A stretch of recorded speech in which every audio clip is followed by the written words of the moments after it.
अमरीकी रियासत इलिनॉय में एक अमरीकी शहरी को 6 साला फलस्तीनी निजात बच्चे को कत्ल करने के जुर्म में 53 साल कैद की सजा सुना दी गई।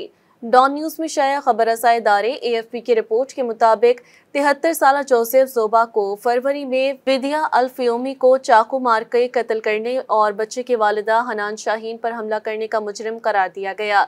जोसेफ जोबा इस खानदान का मालिक मकान था और ये हमला अक्टूबर 2023 में हमास के हमले के एक हफ्ते बाद हुआ था।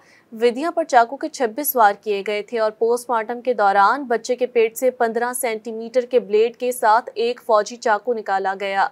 हनान शाहीन और जोबा की साबिक बीवी मरियम ने गवाही दी कि जोसेफ ने गजा में तनाज़े के बारे में मुश्तइल होने के बाद मुस्लिम खानदान को निशाना बनाया। इस्तगासा का कहना है कि हनान शाहीन ने 2023 में पुलिस को उस वक्त फ़ोन किया था जब जोबा ज़बरदस्ती उसके बेडरूम में दाखिल हुआ और उसे बार बार चाकू से मारा। वो मदद के लिए खुद को बाथरूम में बंद करने में कामयाब रही।